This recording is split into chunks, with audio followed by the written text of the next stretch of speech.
chapter 7. Now concerning the things whereof ye wrote unto me, it is good for a man not to touch a woman.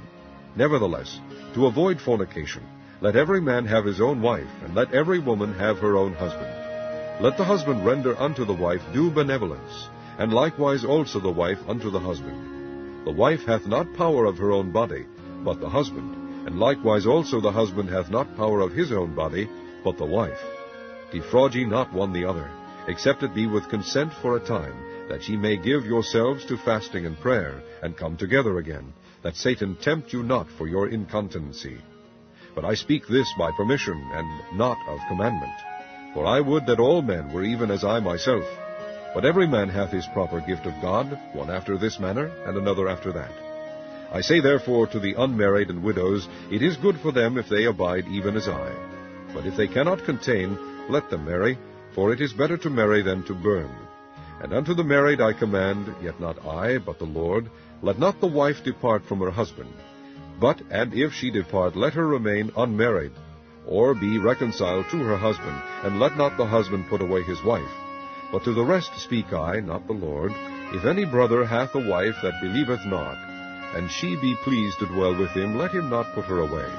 And the woman which hath an husband that believeth not, and if he be pleased to dwell with her, let her not leave him.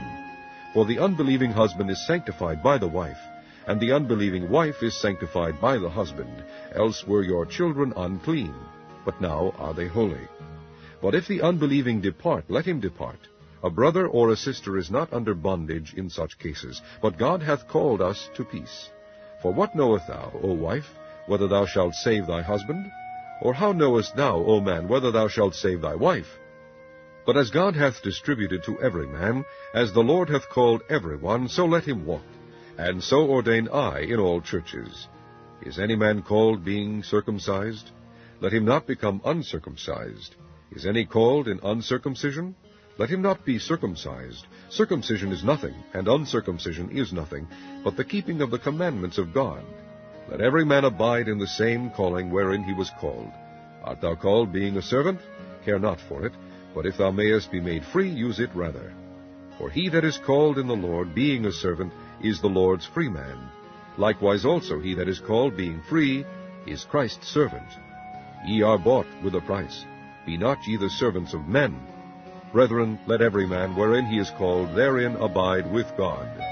Now concerning virgins I have no commandment of the Lord, yet I give my judgment, as one that hath obtained mercy of the Lord, to be faithful. I suppose therefore that this is good for the present distress, I say, that it is good for a man so to be. Art thou bound unto a wife? Seek not to be loosed. Art thou loosed from a wife? Seek not a wife. But, and if thou marry, thou hast not sinned, and if a virgin marry, she hath not sinned. Nevertheless, such shall have trouble in the flesh, but I spare you. But this I say, brethren, the time is short.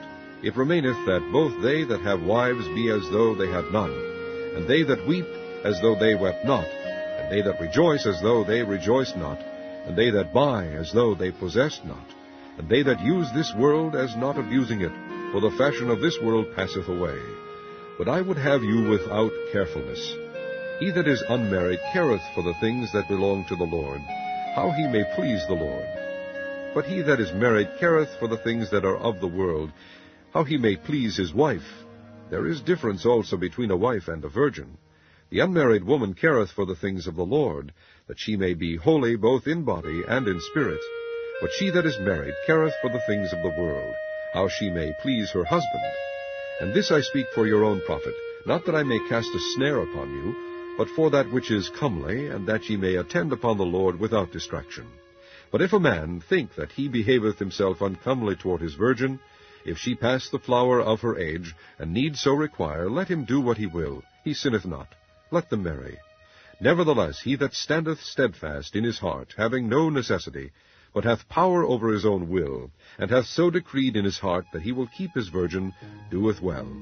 So then, he that giveth her in marriage doeth well, but he that giveth her not in marriage doeth better. The wife is bound by the law as long as her husband liveth, but if her husband be dead, she is at liberty to be married to whom she will, only in the Lord. But she is happier if she so abide, after my judgment, and I think also that I have the Spirit of God.